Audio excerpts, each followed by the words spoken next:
Let's see what our brave, heroic leader, Nancy Pelosi, had to say on this on CBS Face the Nation this morning. Are looking at a different deadline, say that the enhanced unemployment benefits that exist now don't expire until July. Let's see what reopening looks like and what a new package should be tailored to. Why do you think there's not merit to that argument that a few more weeks before crafting a bill could be more effective? No, time is of the essence, and we passed our proffer, what we put forth. In the past bills, they put forth their proposal, and then we worked in a bipartisan way. That's what we anticipate now. Across the country, Republican and Democratic mayors, governors, and the rest all want this bill to happen in terms of the investments in state and local and tribal and territorial governments, and also in terms of the testing to be done across the country, largely at the state level. Time is very important. We have lost time, but again, setting aside how we got here, we cannot take a pause. They may think it's okay to pause, but people are hungry across America.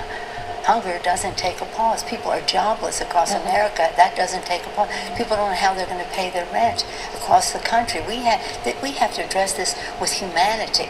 Has there been any Republican response, any counter offer or opening to begin negotiations since you passed this bill, which the White House says has no chance of becoming law? That is so. And no bill that is proffered will become law without negotiation. So, yeah. But again, with the other bills, we had 4 bills, all bipartisan. The bill that Leader McConnell put forth, the CARES 1, was his offer.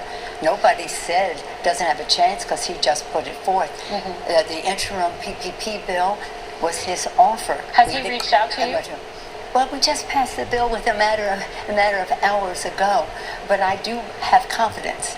I have confidence because the American people and the governors and mayors, as I said, in a bipartisan way, know that we have to support our local government. That's where we have healthcare workers, police and fire, first responders, in other ways, emergency, our teachers, our sanitation workers. They're at risk of losing their jobs. Many of these people risk their lives to save lives, and now they may lose their jobs. And by the way, I think it's important to note that everything, sounds like a big number, but everything that we have in the state and local column there is less than the Republicans put in their tax scam to give. A few things. If you didn't hear, she said, people are hungry. People are hungry.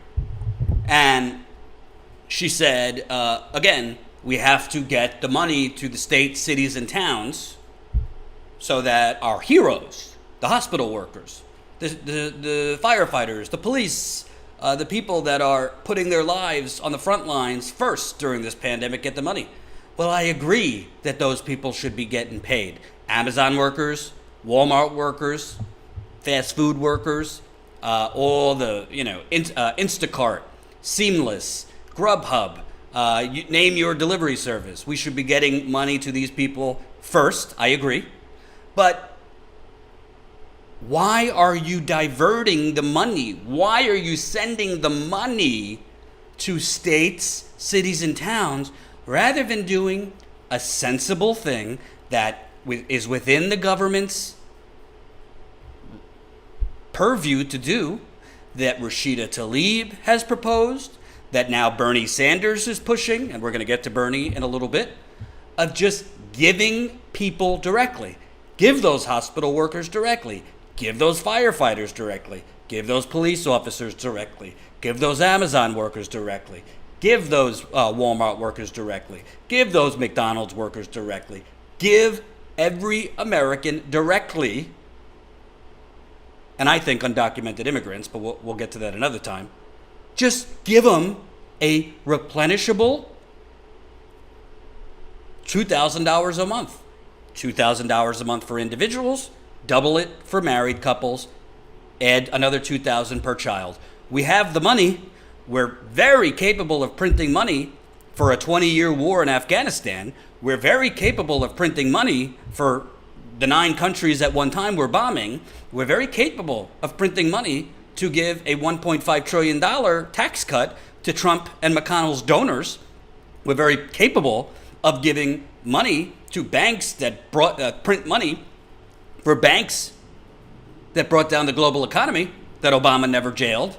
We're very capable of giving money to ExxonMobil and all these oil companies, the subsidies we give every year, the banks that we give every year. We print the money for all of this. Yes, modern monetary theory. I look forward to Stephanie Kelton's book, The Deficit Myth. I've asked her to come on a couple times. Never responded. Hopefully I can get her on her book on MMT. So we're capable of printing this money.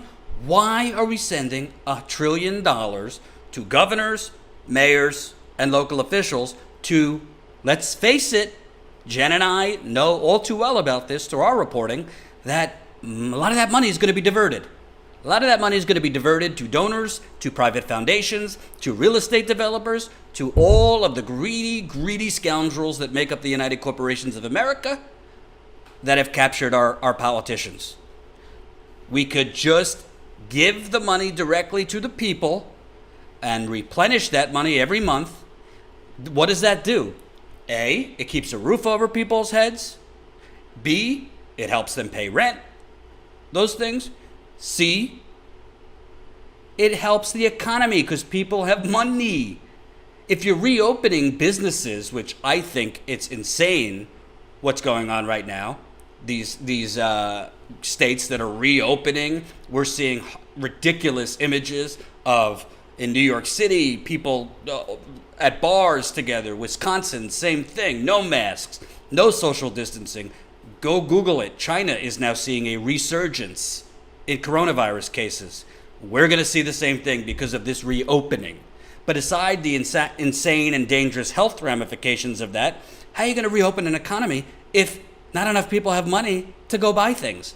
You're going to reopen these restaurants. You're probably not going to have enough customers to meet overhead. But Pelosi won't do that. The Democrats won't propose just giving a direct, Rashida Tlaib proposed, give every American a debit card and just refill it every month until this is over. Bernie Sanders kind of suggesting the same thing on the Senate side.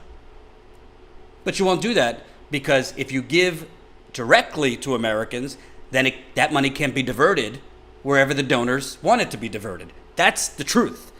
That's what no outlet is reporting. They want it to go through the states because when money goes from the feds to the states, a lot of that money gets diverted to go into various piggy banks. She said a lot of Americans are hungry. Well, I agree. But can I ask you, if you're hungry, watching, is two $1,200 checks going to cover all of your expenses if you've been laid off? Are two $1,200 checks going to cover your rent, your mortgage if you've been laid off? Your utility bills, your student loan bills, groceries? Is two $1,200 checks. That's $2,400 that you'll be getting. And by the way, this isn't even passing. So you've only gotten $1,200 if you've gotten it yet. Is $2,400 plus the unemployment benefits that not everybody has gotten, is that enough? Because I don't think it is. If you've been laid off and your rent isn't canceled and you don't have health insurance anymore, you're kind of up shit's creek. And $2,400 in most cities barely will cover rent. Unemployment benefits, if you've been lucky enough to get it, yes, they've been expanded to $600 a month, but for a family of 3 or 4, you got 2 parents, maybe 2 kids, that's not enough. And you just said it, War Eagle. Most people haven't even gotten a $1,200 check.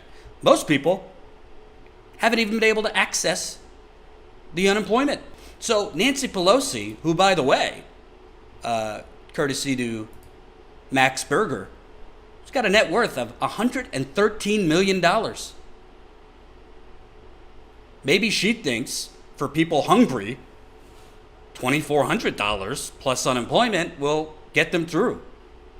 That's easy for someone worth $113 million with a freezer stuffed with gourmet ice cream.